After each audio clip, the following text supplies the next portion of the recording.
जब तक आपको कंसेप्चुअल क्लैरिटी नहीं होगी, आप सही तरह से क्वेश्चन को अटेम्प्ट करके सही आंसर नहीं लगा पाएंगे। ये फोकस देके मैं इसलिए बोल रहा हूं क्योंकि लास्ट ईयर में मैं बैंगलोर में पढ़ा रहा था। तब मेरे पास एक स्टूडेंट आया, आके मुझसे बोलता कि सर आपने वो पीडब्ल्यू सर के लेक्चर देखे? मैंने किया कौन? तो बोलता आप देखना यूट्यूब पे देखना, एकदम बढ़िया पढ़ाते हैं, मस्त एकदम आपके जैसा पढ़ाते हैं बिल्कुल। तब तो मैंने उसको लाइट ले लिया, मैंने कहा चलो ठीक है होगा कोई। थोड़े दिनों पहले मैं सर्कुलर मोशन के ऊपर रिसर्च करने की सोच रहा था, तो मैंने सोचा कि चलो गूगल पे देख के डाल के देखते हैं गूगल पे कि क्या आता है। तब एकदम से लेक्चर आ गए, तब मेरे को क्लिक हुआ कि हाँ ये बच्चे ने बोला था, रिकमेंड किया था मेरे को कि एक बार आप देखना, राइट। मैंने देखा तो उसमें क्या था, उसमें बहुत बड़ा मिस्टेक नहीं बोल सकते, ब्लंडर बोलते हैं उसको, ब्लंडर, राइट। जैसे अगर मैंने मान लो v equals to R omega use कर लिया, ठीक है, बिना बताए कि वेलोसिटी यार ये वो, ठीक है, डायरेक्शन, या तो आप डायरेक्शन पहले से क्लियर कर दो, और नहीं तो ये चीज कांस्टेंट है, ओमेगा भी कांस्टेंट है। अगर मैं इसको डिफरेंशिएट कर दूंगा तो कांस्टेंट का डिफरेंशिएशन कितना हो जाएगा? 0। तो 0 equal to 0, hence proved. Basically ये ब्लंडर आपको नहीं करना है, आपको कॉन्सेप्चुअल क्लैरिटी होनी चाहिए हर चीज की। और ये नहीं बता रहा हूं मैं कि भाई मैं बहुत अच्छा टीचर हूं, मुझसे बहुत अच्छे अच्छे टीचर्स आपको मिल जाएंगे, क्योंकि मैंने भी जिससे सीखा है वो कोई ना कोई मेरा टीचर था, मैंने अच्छी अच्छी बुक्स पढ़ी है, ठीक है, तो वहां से मैंने सीखा है। और मैं क्या करता हूं, अच्छी अच्छी चीजों को पढ़ के जो एक्सट्रैक्ट होता है वो आपको निकाल के दे देता हूं। हेलो प्यारे विद्यार्थियों, फिजिक्स के फंडे में आपका स्वागत है। तो कैसे हैं आप लोग? अगर आज का वीडियो आपने ध्यान से सुना तो मैं गारंटी देता हूं आप सर्कुलर मोशन ढंग से समझ जाएंगे। लास्ट लेक्चर में हमने बेसिक्स पढ़े सर्कुलर मोशन के। इस पर्टिकुलर वीडियो में हम एनालिसिस करेंगे यूनिफॉर्म सर्कुलर मोशन की। तो शुरू करते हैं। मान लीजिए एक पार्टिकल है, वो यूनिफॉर्म सर्कुलर पाथ में मूव कर रहा है। I am considering that it is moving in positive sense. Positive मतलब एंटी क्लॉकवाइज या clockwise?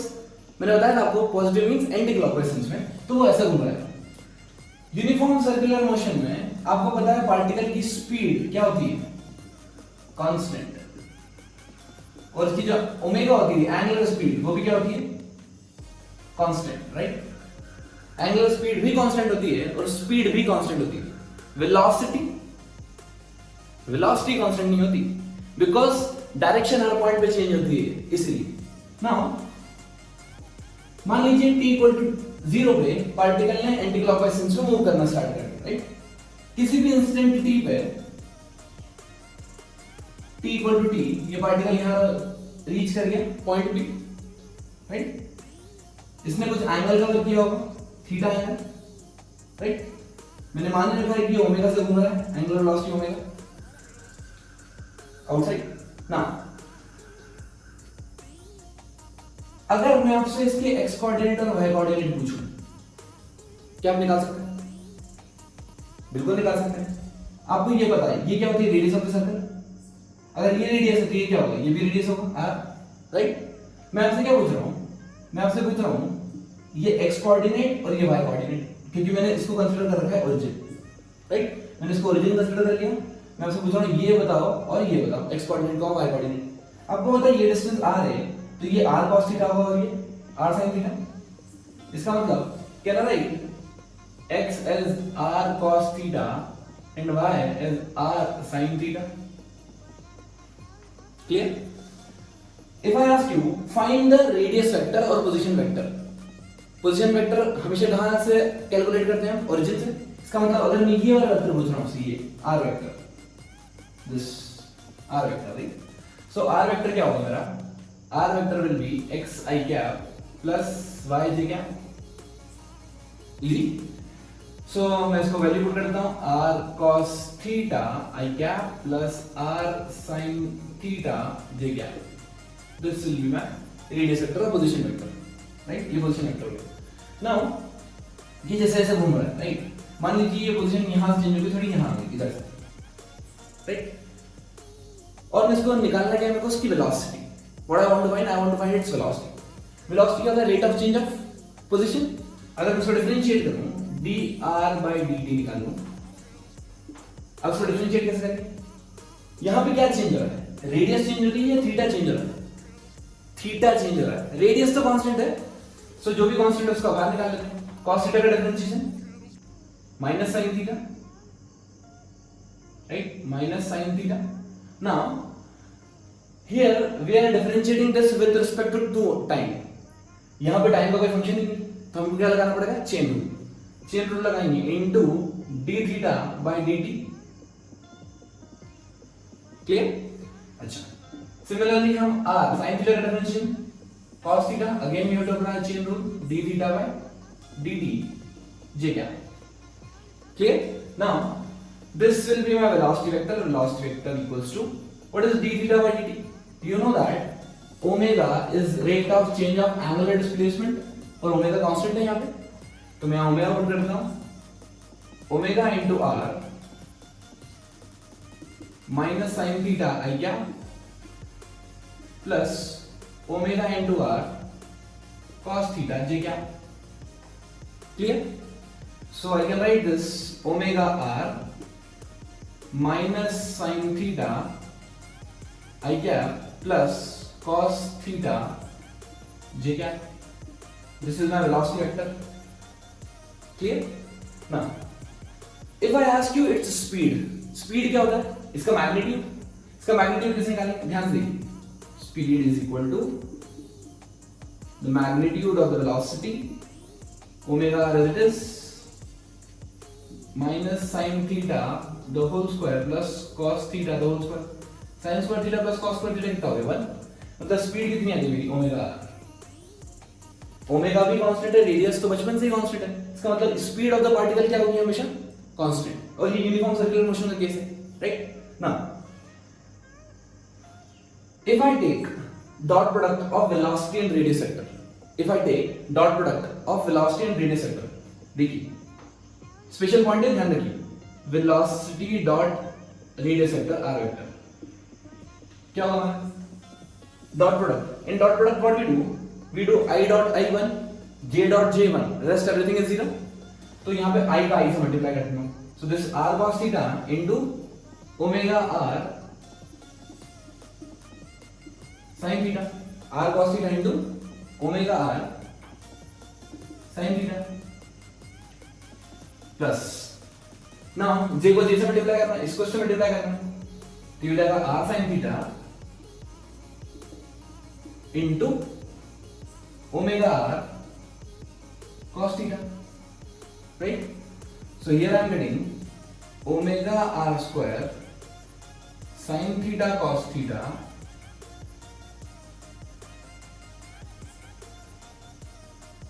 this will come with a negative sign, right? ये माइनस r sin theta है, तो यहां भी माइनस होगा, plus r square omega sin theta cos theta, clear ना। यहां पे दोनों टर्म सेम नहीं है, इसका मतलब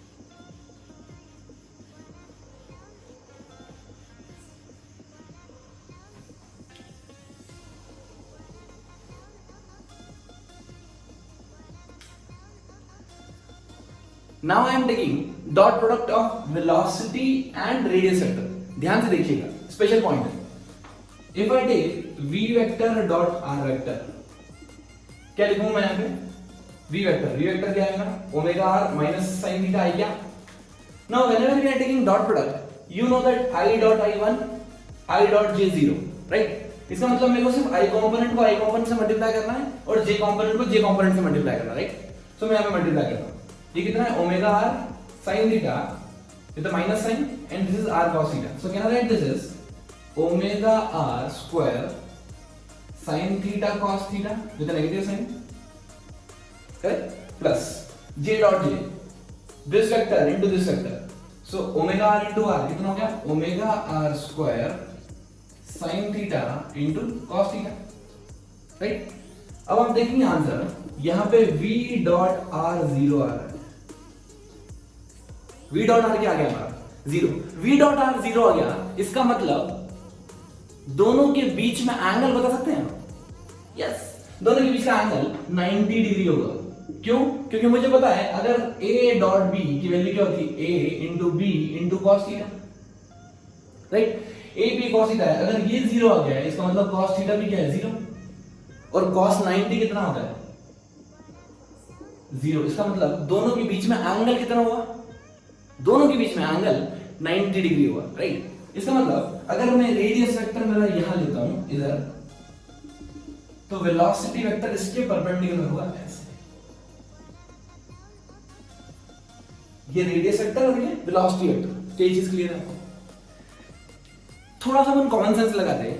मैंने आपको बताया था if you draw tangent to the path, if you draw tangent to the path you will get the direction of the velocity. इतना सब कोई डिराइव ना करते और हम सिर्फ इस पे टैंजेंट बनाते, इस पॉइंट पे टैंजेंट बनाते, तब भी क्या हमें वेलोसिटी की डायरेक्शन मिल जाती, राइट? बट ये चीज हमारे लिए इसलिए इंपॉर्टेंट है क्योंकि हम इससे एक्सेलरेशन की वैल्यू निकालेंगे, राइट? अब देखिए, अब मैं इसको डिफरेंशिएट करता हूं फिर से। अगर मैं वेलोसिटी को डिफरेंशिएट करूंगा तो मुझे क्या मिलेगा? एक्सेलरेशन। वेलोसिटी को डिफरेंशिएट करने पे एक्सेलरेशन मिलेगा a = dr/dt dv/dt, यहां, right? Omega r constant, sin theta का differentiation cos theta, so it is minus omega r into cos theta d theta by dt. Chain rule again we are applying here, I cap plus omega r cos theta का differential minus sin theta, so omega r into sin theta with a minus sign into d theta by dt. J क्या? I'm using minus sign over here, right? Now d theta by dt, rate of change of angular displacement, क्या omega लिखते हैं उसको? So this is omega square r minus cos theta I cap minus sin theta j cap. This is the acceleration vector. अब मैं से पूछूं इसका magnitude कितना है, तो magnitude sin square theta cos square theta, again magnitude कितना हो जाएगा? a square omega square into r, ये इसका मैग्नीट्यूड हो जाएगा, राइट? डायरेक्शन, i कंपोनेंट भी नेगेटिव आ रहा है और j कंपोनेंट भी नेगेटिव आ रहा है। अब ध्यान से देखिए, जब मैंने r वेक्टर निकाला था, पोजीशन वेक्टर, क्या वो इस डायरेक्शन में आया? प्लस आई क्या प्लस जे क्या? अगर ये दोनों नेगेटिव आ रहे हैं इसका मतलब आपको समझ में आ रहा होगा कि एक्सेलरेशन कहां है? Towards the centre. Acceleration is towards the centre, right? Acceleration is towards the centre, acceleration is towards the centre. इसी को बोलते हैं centre seeking acceleration, the acceleration which is towards the centre. और ये पूरे पाथ में हमेशा टुवर्ड्स द सेंटर ही होता है। पार्टिकल की पोजीशन कहीं भी हो, एक्सेलरेशन की पोजीशन हमेशा टुवर्ड्स द सेंटर होती है, इसलिए हम इसको सेंट्रीपिटल एक्सेलरेशन बोलते हैं। क्या चीज क्लियर है आपको? हमारे लिए बहुत इंपॉर्टेंट रिजल्ट आ गया है, centripetal acceleration AC is equals to omega square into r, और इसकी डायरेक्शन हमेशा रेडियस वेक्टर के डायरेक्शन के ऑपोजिट होगी, और आई कैन से वेलोसिटी के परपेंडिकुलर होगी। देखिए, वेलोसिटी इस डायरेक्शन में होगी, रेडियस वेक्टर इस डायरेक्शन में होगा, और एक्सेलरेशन टुवर्ड्स सेंटर होगा। मतलब रेडियस वेक्टर और एक्सेलरेशन वेक्टर हमेशा परपेंडिकुलर होंगे वेलोसिटी वेक्टर के when a particle is moving a circular path। क्या ये चीज आपको क्लियर है? आगे चलते हैं। तो आइए दोस्तों, एक और मेथड देखते हैं इस सेंट्रीपिटल एक्सेलरेशन को डिराइव करने की। हमने माना है कि ये motion uniform circular motion, uniform circular motion में स्पीड कांस्टेंट होती है, राइट? और ओमेगा, इसकी जो एंगुलर वेलोसिटी होती है वो भी क्या होती है? Constant, right? फॉलो। मैं मानता हूं कि इस पॉइंट को मैं ओरिजिन बोल देता हूं, ये मेरा रेडियस के बराबर है। Now what I am doing, I am considering 2 points, एक इस लाइन के, इस हॉरिजॉन्टल लाइन के जस्ट नीचे एकदम छोटा, और इस हॉरिजॉन्टल लाइन के थोड़ा सा ऊपर, तो इतना सा, समझ गए? तो मैंने पॉइंट 1 और 2 कंसीडर कर लिए, पी या क्यू मान लो, राइट? इसको मैं थोड़ा सा जूम करके बना देता हूं आपके लिए ताकि आपको दिखे अच्छा। ये मैंने बना दिया पॉइंट पी, ये मैंने बना दिया आपको पॉइंट क्यू। क्या ये चीज क्लियर है आपको? करेक्ट? ये मैंने पॉइंट पी क्यू। अब आपको एक चीज का ध्यान रखना कि ये दोनों पॉइंट इतनी दूर दूर नहीं है, ये दोनों पॉइंट इतनी पास पास है एकदम। करेक्ट? चलिए मैं मान लेता हूं कि इनके बीच में जो एंगल है वो डेल्टा थीटा है। कितना एंगल है? Delta theta. मैंने माना कि यहां से मोशन स्टार्ट किया और t = t + डेल्टा t पे वो यहां पहुंच गया, ठीक है? मतलब यहां से यहां तक का टाइम, मतलब यहां से यहां तक का टाइम, इतना सा टाइम कितना लगा? Delta t। चलिए ना एक और चीज आपको पता है कि अगर मैं वेलोसिटीज बनाऊं इस पॉइंट पे तो दोनों वेलोसिटी अलग अलग होगी। क्यों? क्योंकि डायरेक्शन अलग अलग है, लेकिन स्पीड तो क्या है? सेम। इसका मतलब अगर मैं वेलोसिटी, और वेलोसिटी कैसी होती है? टेंजेंट। अभी मैंने डेराइव किया था, तो वेलोसिटी अगर मैं बनाऊं यहां पे इसकी टेंजेंशियल, इसके परपेंडिकुलर, तो ये जाएगा vp वेक्टर, राइट? और अगर मैं इसको यहां पे बनाऊं तो ये जाएगा मेरा vq वेक्टर। क्या ये चीज क्लियर है आपको? These are the velocities at point P and Q, which is perpendicular to its radius vector. इसका radius vector r1 मान लो, इसका radius vector r2 मान लो। अगर मैं इसको r1 वेक्टर मानता हूं तो इसका मैग्नीट्यूड तो r ही होगा। इसको r2 वेक्टर मानता हूं तो इसका मैग्नीट्यूड तो r ही होगा। रेडियस ही ना, मैग्नीट्यूड मतलब रेडियस, डायरेक्शन हटा दो मैग्नीट्यूड। चलिए नाउ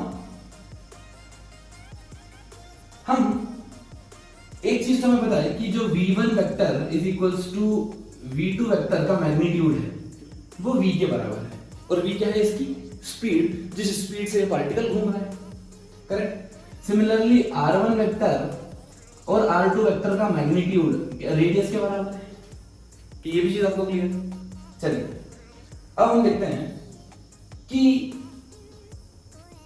इस पॉइंट से लेके इस पॉइंट तक, मतलब ये छोटे से पॉइंट पे, ठीक है? अगर मैं इसको यहां पे ड्रॉ करूं तो ये चीज कुछ ऐसी ड्रॉ होगी। ये मेरा r1 वेक्टर है, ये मेरा r2 वेक्टर है। करेक्ट? छोटा सा बना बिल्कुल, r1 vector r2 vector.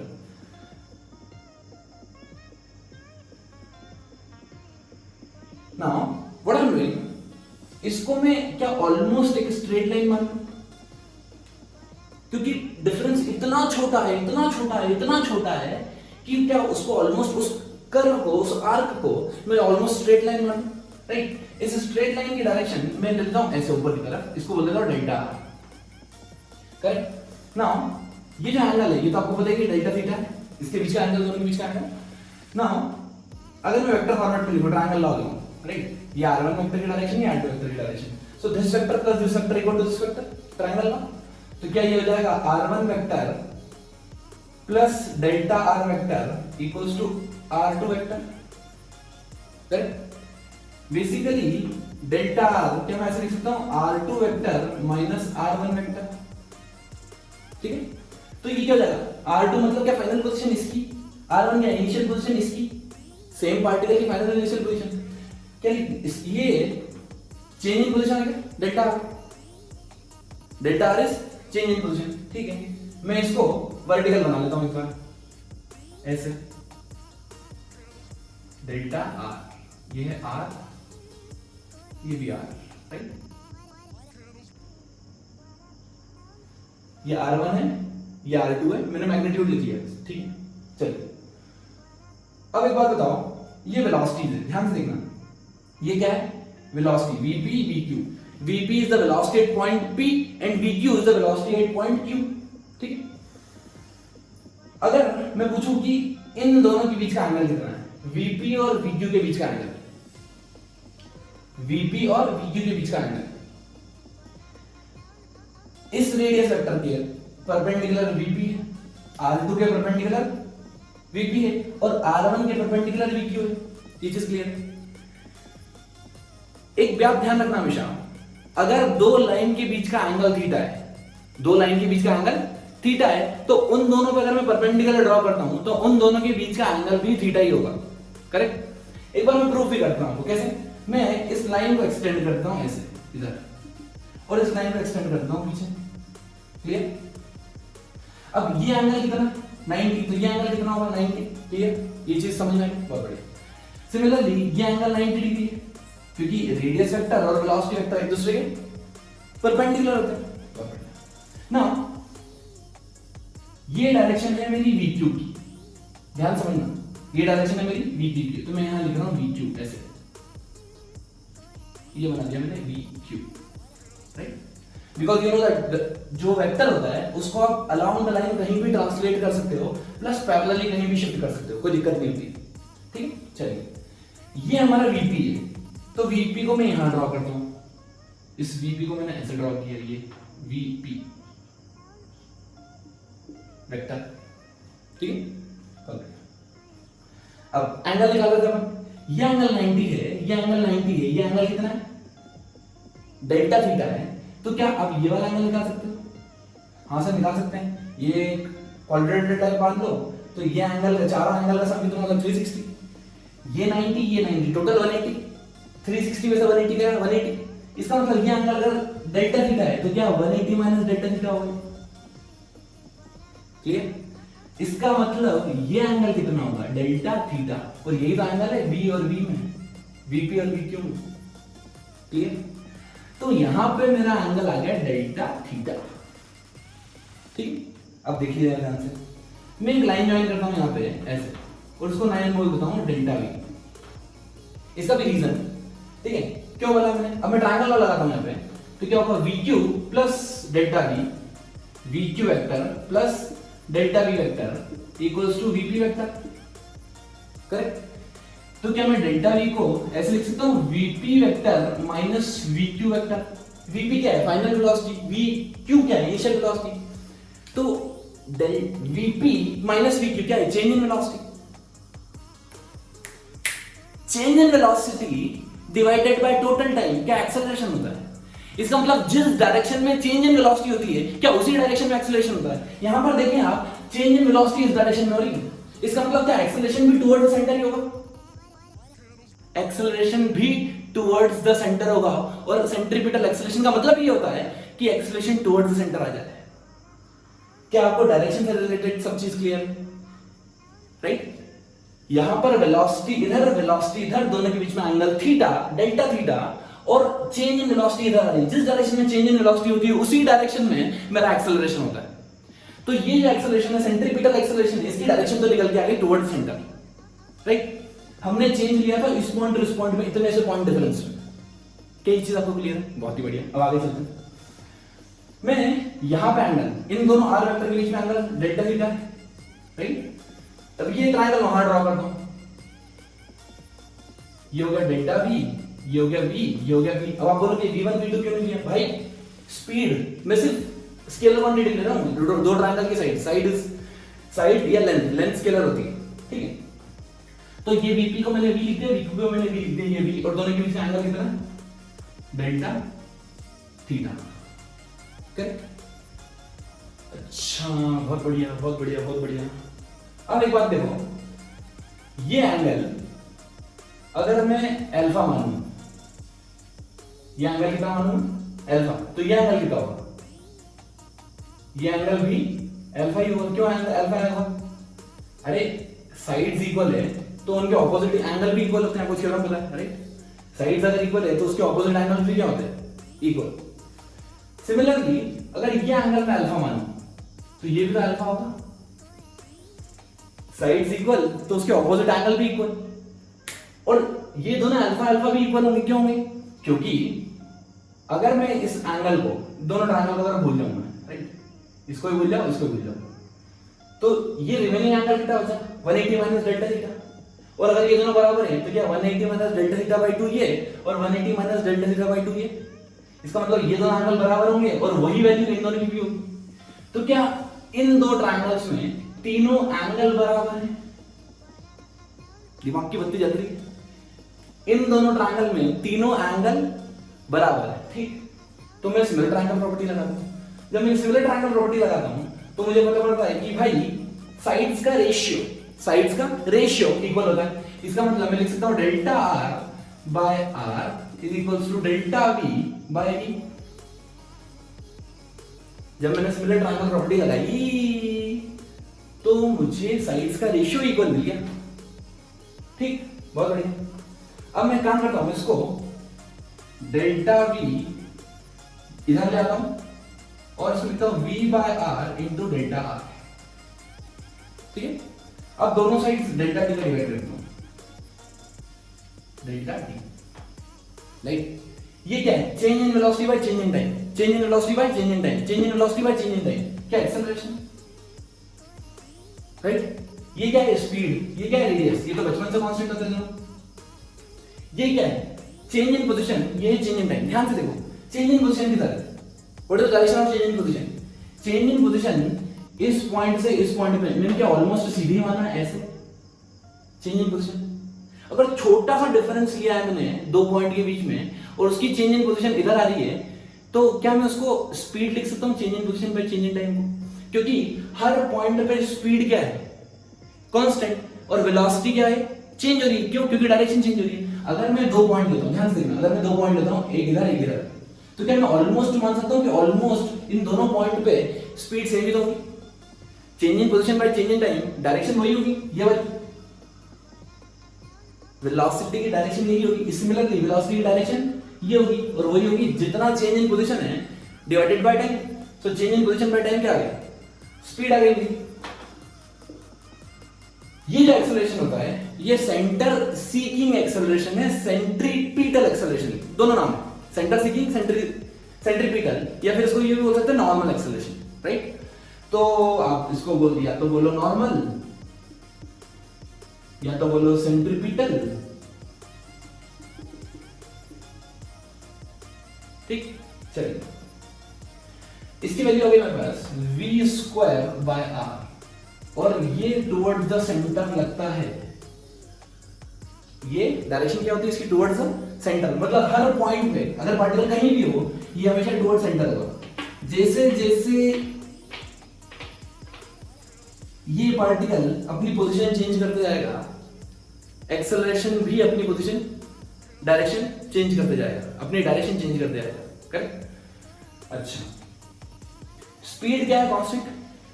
Radius क्या है? कांस्टेंट। तो v स्क्वायर बाय r क्या हुआ? कांस्टेंट हुआ या नहीं? अगर मैं आपसे पूछूं सेंट्रीपिटल एक्सेलरेशन इज कांस्टेंट और not in a uniform circular motion, centripetal acceleration is constant, true और फॉल्स? फॉल्स। अरे मेरे भाई, इसका मैग्नीट्यूड कांस्टेंट है, डायरेक्शन हर पॉइंट पे चेंज हो रही है ना, इधर इसलिए सेंटर की तरफ लग रहा है, जैसे जैसे चेंज हो रहा है देखो डायरेक्शन चेंज हो रही है सेंट्रीपिटल की, ये सेंट्रीपिटल एक्सेलरेशन की डायरेक्शन चेंज कर रहा है। तो सेंट्रीपिटल एक्सेलरेशन का magnitude v square by r होता है, लेकिन सेंट्रीपिटल एक्सेलरेशन हर पॉइंट पे अपनी डायरेक्शन चेंज करता है, जैसे वेलोसिटी चेंज करती है हर पॉइंट पे अपना डायरेक्शन। स्पीड चेंज नहीं होती, magnitude of centripetal acceleration change नहीं होता, राइट? अगर मैं v equals to omega r लगाऊं, राइट? एक बहुत बड़ा ब्लंडर बच्चे यूज करते हैं v equals to r omega बोल के। v equals to omega r बोलने की आदत डाल लो, v equals to omega r बोलने की आदत डाल लो। आपको बोले v r ओमेगा और ओमेगा r में डिफरेंस क्या है, मैं आपको आगे बताऊंगा। देखिए, तो इसको मैं ऐसा लिख सकता हूं ac equals to v square by r, और अगर मैं इसको r ओमेगा लिख दिया तो क्या हो जाएगा? r square omega square divided by r। तो मेरे पास दो फॉर्मूले हो गए, ac is equals to v square by r equal to r omega square, right? अब एक और इंपॉर्टेंट बात, अगर मैं आपसे पूछूं कि centripetal acceleration is directly proportional to radius और इनवर्सली प्रोपोर्शनल टू रेडियस, दिमाग की बत्ती जलाओ और आंसर निकाल के दिखाओ। Centripetal acceleration is directly proportional to radius और इनवर्सली प्रोपोर्शनल टू रेडियस। सोचो, तो यहां पर आंसर जो होना चाहिए वो होना चाहिए, मेरा क्वेश्चन गलत है, कैसे?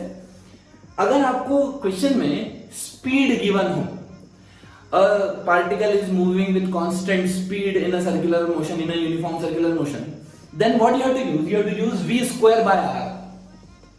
उस केस में सेंट्रीपिटल एक्सेलरेशन इनवर्सली प्रोपोर्शनल हो जाएगी रेडियस की, ये इनवर्सली प्रोपोर्शनल, राइट? और अगर आपसे क्वेश्चन में गिवन है that the centripetal acceleration is directly proportional in the case when omega is given, जब आपको ओमेगा गिवन हो, आपको एंगुलर वेलोसिटी, उन्होंने वैसा बोला कि एक पार्टिकल यूनिफॉर्म सर्कुलर मोशन में कांस्टेंट एंगुलर वेलोसिटी से घूम रहा है, कांस्टेंट ओमेगा से घूम रहा है, राइट? अगर कांस्टेंट ओमेगा से घूम रहा है तब आपको ये फॉर्मूला यूज करना है, AC equals to omega square into r। यहां पे सेंट्रीपिटल एक्सेलरेशन डायरेक्टली प्रोपोर्शनल हो जाएगा रेडियस के, r के। क्या ये चीज आपको क्लियर है? चलिए आगे चलते हैं। अरे बहुत मजा आने वाला है, आप वीडियो में बने रहिए। तो आइए दोस्तों अब देखते हैं मेथड 3, और अब यहां पे कुछ बड़ा होने वाला है। तो मेथड 3 में देखेंगे, हमें पता है कि अगर कोई पार्टिकल ओमेगा से घूम रहा हो तो उसकी स्पीड उस पॉइंट पे v मान लेता हूं मैं, और वो r रेडियस है, और अगर मैंने यूनिफॉर्म सर्कुलर मोशन कंसीडर कर रखा है तो उसकी ओमेगा कांस्टेंट होगी और उसकी स्पीड भी कांस्टेंट होगी, उसकी वेलोसिटी वेरिएबल होगी, उसका एक्सेलरेशन भी वेरिएबल होगा, उसका magnitude of the acceleration constant होगा। ये चीज आपको क्लियर है? बहुत बढ़िया, आगे बढ़ते हैं। तो मुझे पता है एक रिलेशन, मैं आपको बताया था वेलोसिटी और ओमेगा में एक रिलेशन होता है, राइट? और मैंने आपको वार्निंग दी थी, वार्निंग कि never use v equals to r omega. हमेशा बोलने की प्रैक्टिस डाल लो, v equals to omega r, v equals to omega cross r, v equals to omega cross r। जो वेलोसिटी होती है वो होती है omega cross r, v equals to omega cross r। अब देखिए ध्यान से, v बेसिकली स्पीड होता है, लेकिन v वहां पे वेक्टर है, राइट? ये कांस्टेंट है, और जो ओमेगा है वो भी कांस्टेंट है। किस केस में? यूनिफॉर्म सर्कुलर मोशन के केस में। जब भी मैं यूनिफॉर्म सर्कुलर मोशन की बात करता हूं तो इसकी एंगुलर वेलोसिटी और स्पीड कांस्टेंट होती है, राइट? अच्छा, अब मैं क्या करता हूं, मेथड 3 सबसे आसान मेथड है, इजी है, समझ में आएगी। और एक राज खोलूंगा यहां पे।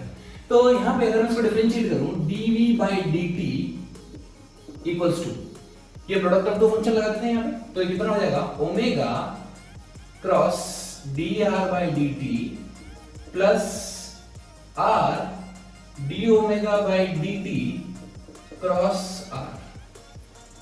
ठीक है, एक छोड़ दिया, दूसरा डिफरेंशिएशन, दूसरा छोड़ दिया पहले का डिफरेंशिएशन। चलिए चलिए चलिए चलिए, ओमेगा कांस्टेंट है, ओमेगा कांस्टेंट है। अगर कोई चीज कांस्टेंट होती है तो उसका डिफरेंशिएशन कितना हो जाता है? 0। क्लियर? dv/dt क्या है? Rate of change of velocity. What is rate of change of velocity? Acceleration. और हमें पता है कि यूनिफॉर्म सर्कुलर मोशन में एक्सेलरेशन हमेशा सेंटर की तरफ ही लगता है। तो ये dv/dt क्या है? dv/dt is rate of change of velocity, क्या ये एक्सेलरेशन हो, into omega cross dr/dt। dr क्या है? Change in position. याद है चेंज इन पोजीशन छोटा सा निकाला था मैंने, change in position divided by change in time. तो क्या इसको वेलोसिटी लिख दूं उस पॉइंट पे, वेलोसिटी वेक्टर, राइट ना? अब हम इसका मैग्नीट्यूड निकालते हैं, मैग्नीट्यूड की बात कर रहे हैं, omega cross r। When you know that when you use a cross b, so a b sin theta। अब देखिए ओमेगा इस साइड डायरेक्शन में, आउटसाइड, r किधर है? यहाँ, दोनों के बीच में एंगल कितना है? इसमें और बाहर 90 डिग्री का एंगल है। मतलब इसका अगर मैग्नीट्यूड निकालूं, magnitude of velocity that is speed, क्या ओमेगा r के बराबर हो? Omega not r, omega. So अगर मैं इसका मैग्नीट्यूड निकालूं, ओमेगा v, ओमेगा इस डायरेक्शन में k और ये j डायरेक्शन में, अब ये दोनों भी परपेंडिकुलर, इसका मतलब a into b into sin 91। इसका मतलब अगर मैग्नीट्यूड की बात करूं सिर्फ, तो कितना आ जाएगा? ओमेगा into v, क्योंकि डायरेक्शन मुझे पता है, डायरेक्शन टुवर्ड्स द सेंटर होगी और हर पॉइंट पे क्या होगी? Change. So I can write this omega v, v के कर दिया हमने, ओमेगा सेंट्रीपिटल एक्सेलरेशन का फॉर्मूला आ गया, ac equals to omega square into r और v स्क्वायर बाय r।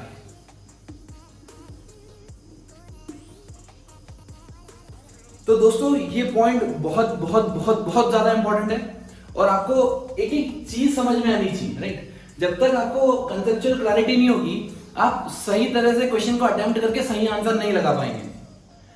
ये फोकस देके मैं इसलिए बोल रहा हूं क्योंकि लास्ट ईयर में मैं बैंगलोर में पढ़ा रहा था, तब मेरे पास एक स्टूडेंट आया, आके मुझसे बोलता कि सर आपने वो पीडब्ल्यू सर के लेक्चर देखे? मैंने किया कौन? तो बोलता आप देखना यूट्यूब पे देखना, एकदम बढ़िया पढ़ाते हैं, मस्त, एकदम आपके जैसा पढ़ाते हैं बिल्कुल। तब तो मैंने उसको लाइट ले लिया, मैंने कहा चलो ठीक है होगा कोई। थोड़े दिनों पहले मैं सर्कुलर मोशन के ऊपर रिसर्च करने की सोच रहा था, तो मैंने सोचा कि चलो गूगल पे देख के डाल के देखते हैं गूगल पे कि क्या आता है। तब एकदम से लेक्चर आ गए, तब मेरे को क्लिक हुआ कि हाँ ये बच्चे ने बोला था, रिकमेंड किया था मेरे को कि एक बार आप देखना, राइट? मैंने देखा तो उसमें क्या था, उसमें बहुत बड़ा मिस्टेक नहीं बोल सकते, ब्लंडर बोलते हैं उसको, ब्लंडर, राइट। जैसे अगर मैंने मान लो v equals to R omega use कर लिया, ठीक है, बिना बताए कि वेलोसिटी यार ये वो, ठीक है, डायरेक्शन, या तो आप डायरेक्शन पहले से क्लियर कर दो, और नहीं तो ये चीज कांस्टेंट है, ओमेगा भी कांस्टेंट है। अगर मैं इसको डिफरेंशिएट कर दूंगा तो कांस्टेंट का डिफरेंशिएशन कितना हो जाएगा, 0, तो 0 equal to 0, hence proved. Basically ये ब्लंडर आपको नहीं करना है, आपको कॉन्सेप्चुअल क्लैरिटी होनी चाहिए हर चीज की। और ये नहीं बता रहा हूं मैं कि भाई मैं बहुत अच्छा टीचर हूं, मुझसे बहुत अच्छे अच्छे टीचर्स आपको मिल जाएंगे, क्योंकि मैंने भी जिससे सीखा है वो कोई ना कोई मेरा टीचर था, मैंने अच्छी अच्छी बुक्स पढ़ी है, ठीक है, तो वहां से मैंने सीखा है। और मैं क्या करता हूँ, अच्छी अच्छी चीजों को पढ़ पढ़ के जो एक्सट्रैक्ट होता है वो आपको निकाल के दे देता हूं, ठीक है, ताकि आपका टाइम बच जाए, क्योंकि आपका फोकस कॉम्पिटिटिव एग्जामिनेशंस पे है, राइट। आपका फोकस अगर रिसर्च फील्ड में हो या फिजिक्स में आपको टीचर बनना है या आगे जाना है, तो डेफिनेटली आपको इन सब बुक्स को पढ़ना जरूरी होता है। हेलिडे वॉकर रसनिक, राइट, पॉल जी हेविट, बीएम शर्मा सिंह की पब्लिकेशन, ये काफी सारी अच्छी बुक्स है जो टीचर को रेफर करनी चाहिए, राइट। एक इंसिडेंट और सुनाता हूं मैं आपको। 2 दिन पहले एक टीचर का मेरे पास कॉल आया, मेरे काफी अच्छे फ्रेंड है, बहुत अच्छे फ्रेंड। वो बोलते हैं कि विनय सर आपका जो वीडियो है वो तो बहुत अच्छा है, क्लैरिटी भी अच्छी है और कोई बैकग्राउंड में शेडो वगैरह भी नहीं आ रहे, आप बताओ लाइट कहाँ लगाया है आपने। तो मैंने मजाक में वैसे ही बोल दिया उनको कि कौन सा चैप्टर पढ़ा रहे हो, तो बोलते लाइट पढ़ा रहा हूँ, ऑप्टिक्स पढ़ा रहा हूँ। मैंने कहा पहले खुद पढ़ो। अरे आपको पता होना चाहिए ना कि अगर लाइट आप ऊपर लगाओगे तो उसकी शैडो नीचे बनेगी, और अगर शैडो नीचे बन रही है तो बोर्ड में शैडो नहीं आएगी। क्या ये चीज क्लियर आपको? तो छोटे छोटे छोटे कॉन्सेप्ट्स को समझते हुए, क्लियर करते हुए आगे बढ़ेंगे तो फिजिक्स में जब प्रॉब्लम अटेम्प्ट करेंगे तब आपको कोई दिक्कत नहीं आने वाली। तो आइए दोस्तों, अब हम देखते हैं general method to find acceleration in circular motion. We know that what is the relation between v and omega? Very good, v equal to omega cross r, omega cross r। Now अगर उसको time के respect से differentiate कर देता हूं तो कितना आएगा मेरा? dv by dt equal to omega outside cross dr by dt plus product rule d omega by dt cross r. Clear? Now what is this dv by dt? dv by dt is total acceleration a, or I can say net acceleration, right? What is this dr by dt? याद है आपको मैंने बताया था dr position में change, dr क्या है? Position में change. So change in position by change in time, क्या velocity to omega cross v, right? What is this d omega by dt? d omega by dt is rate of change of angular velocity. This is called as angular acceleration, alpha, right? तो ये जो formula है ये मेरा किसी भी circular motion में net acceleration की वैल्यू दे देगा। ओमेगा क्रॉस v को हम सेंट्रीपिटल एक्सेलरेशन भी लिखते हैं, and this alpha cross r को टेंजेंशियल एक्सेलरेशन भी लिखते हैं। तो मेरा नेट एक्सेलरेशन आ गया centripetal acceleration plus tangential acceleration. अगर मेरे को इसकी मैग्नीट्यूड निकालना हो तो मैग्नीट्यूड कैसे निकालूंगा? Under root ac square plus at square. ऐसा क्यों?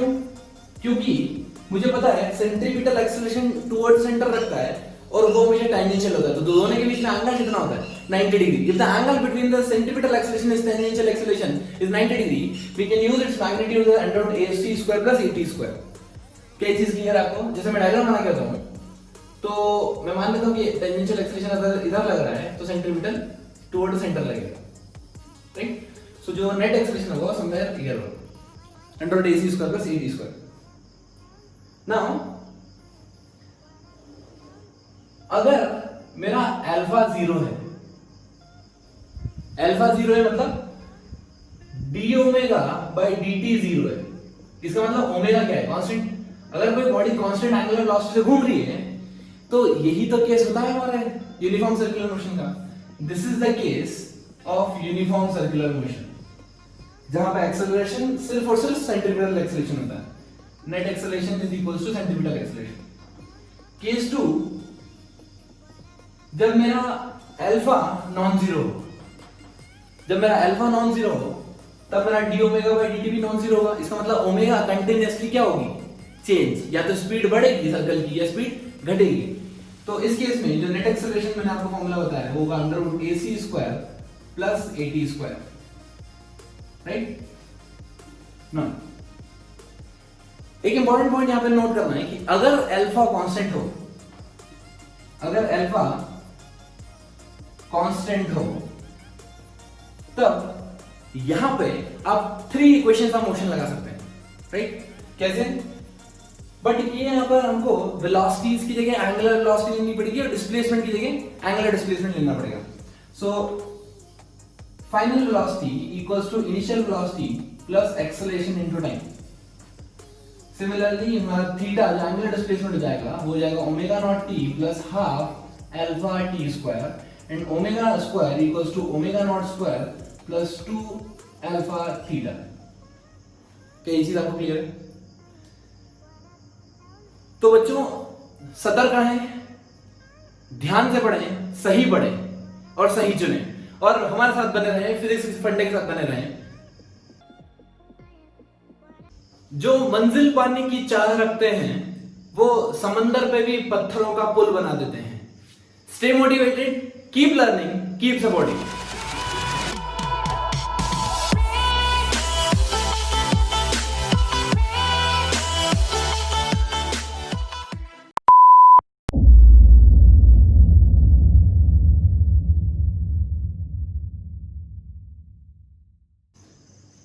ये मोदी जी ने काम खराब कर रखा अपना, सबको बोल रहे हैं आत्मनिर्भर बने, आत्मनिर्भर बने। मतलब मैं खुद ही वीडियो बनाऊं और खुद ही देखूं और खुद ही लाइक और सब्सक्राइब करूं, सही है।